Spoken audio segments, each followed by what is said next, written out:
Student, आज मैं आप सबको फीमेल रिप्रोडक्टिव सिस्टम के बारे में बता रही हूँ। और अभी हमने डायग्राम बनाया और डायग्राम बनाने के बाद इसके एनाटॉमी के बारे में एक एक करके मैं बता रही हूँ। तो ये इंटरनल ऑर्गन जो दिख रहा है अंदर का स्ट्रक्चर, इसको हम वॉर्म बोलते हैं। वॉर्म मतलब यूट्रस। और फिर ये फंडस हो गया आपका, ये फंडस हो गया। और इसको बोलते हैं सर्विक्स, सर्विक्स हो गया। और ये हो गया वेजाइना। और ये ओवरी है, दोनों side one pair of ovary है, इसको हम बोलेंगे ओवरी। और इसको बोलेंगे, ये भी वन पेयर होता है, दोनों साइड है, इसको बोलते हैं हम ओविडक्ट, ओविडक्ट। और fallopian tube, one pair of oviduct होता है और इसको हम फैलोपियन ट्यूब का अनदर नेम ओविडक्ट है। ठीक है, अब इसके बारे में एक एक करके हम जानने की कोशिश करेंगे। तो सबसे पहले यूट्रस के बारे में हम जानते हैं, वॉर्म के बारे में। यूट्रस, यूट्रस क्या होता है? जैसे कि सेप, इसका सेप होता है, आप सबने फ्रूट्स देखा होगा, पियर्स। तो इन्वर्टेड पियर्स, जैसे पियर्स की तरह दिख रहा है, तो हम इसको बोलेंगे inverted pear like structure. Number 1, इसका वेट, वेट इसका नॉर्मल यूट्रस का 50 to 100 ग्राम वेट होता है। और फिर आपका हो गया इसका साइज, साइज इसका होगा जैसे कि लेंथ हो गया, विड्थ हो गया और हाइट हो गया। तो 7.5 इंटू 5 इंटू 2.5 सेंटीमीटर, यानी कि 7.5 सेंटीमीटर इसका लेंथ हो गया।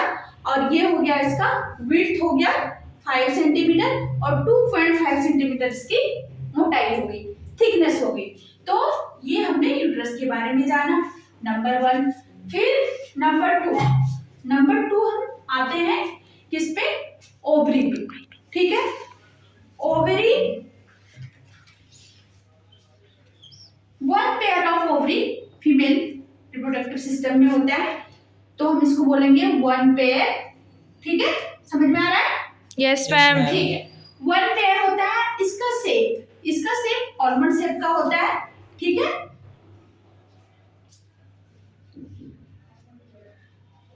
आलमंड। और इससे क्या होता है कि ओवुलेशन के टाइम में एग रिलीज होता है, तो उसको और भी बोलते हैं oogenesis भी बोलते हैं।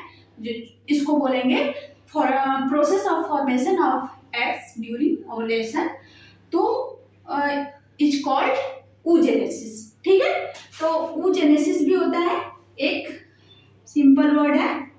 ठीक है, ये आपका हो गया ओवरी का। तो हमारा फर्स्ट खत्म हो गया यूट्रस, सेकेंड ओवरी। और अब हमारा बचा है क्या कि सर्विक्स। सर्विक्स होता है जब इसको सर्विक्स है आपका थर्ड।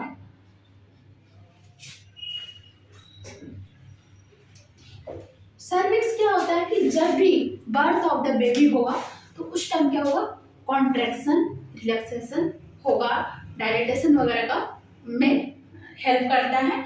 और वेजाइना एक पैसेज है बर्थ ऑफ द बेबी। ठीक है, तो अब आप सब समझ गए इसमें? Yes ma'am. ठीक है, अब मैं क्वेश्चन पूछना चाहूंगी कि जैसे कि मैं अब इसको रब कर देती हूँ, और एक चीज भी है, और एक है जैसे कि इसको हम बोलते हैं फैलोपियन ट्यूब को साइट ऑफ फर्टिलाइजेशन। ठीक है, तो मैं भी क्वेश्चन पूछती हूँ एक एक करके और आप बताएंगे। ठीक है, तो जैसे कि हम बोलेंगे site of fertilization, very good.